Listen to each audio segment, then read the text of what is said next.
This is highly interesting. Robbie Gould did an interview this week and revealed that the 49ers never made him an offer to come back to the team this year. Didn't even have a conversation with him about a negotiation, about a potential offer for him to come back to the team this year. He's not that expensive. I mean, he's for kickers, but he probably would have cost the Niners $4 or $5 million, and they said, I don't even want to talk to you about it. Thanks for everything. Thanks for never missing a kick in the playoffs ever. We're going to draft a guy and replace you with the rookie. And that's their business. It's very interesting that Robbie Gould revealed it. He said he wanted to come back to the 49ers. Maybe that's true. Maybe it's not. Clearly, he would have came back for a price, but that's not relevant. Forget Robbie Gould. His history was relevant as the Niners' decision. They're a win-now team, right? They always use that. We got this win-now roster. We have to make these win-now decisions. So the win-now decision they made was to get rid of Robbie Gould and replace him with a rookie. Fine.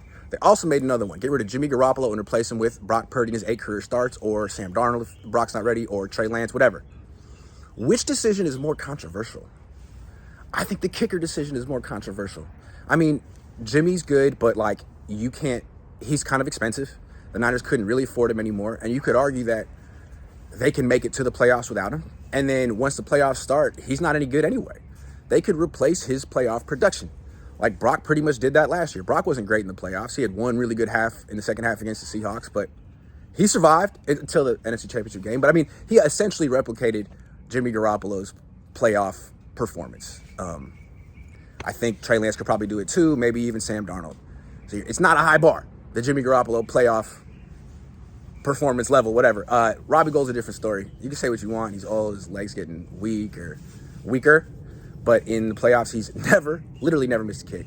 They wouldn't have gone to the NFC Championship game 2 years ago in LA if he hadn't made kicks in the freezing snow in Lambeau. So it's hard to replace that. Doesn't mean that he's going to be perfect forever. He wouldn't be perfect this year, but that's what history suggests. And now you're replacing him with a guy who's never kicked in the NFL. So Jake Moody, he could be great all year. What's he going to do in the playoffs? So much pressure on that kid in the playoffs. He really setting him up to be the GOAT, the reason, the scapegoat, if you will, if things don't go well, because he has to be perfect. So they could have had Robbie Gould for one more year for like $4 or $5 million. They decided to go young, cheap, and, athletic. Is that the right move? It's like they wouldn't do that at quarterback. They've been clutching their pearls at quarterback. We're a win-now team. We can't let Trey Lance try because despite all of his physical gifts, he's just not ready. But Jake Moody's ready to make all of his kicks in the playoffs.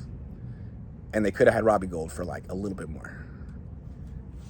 Bold strategy, Cotton. Let's see if it works out for him.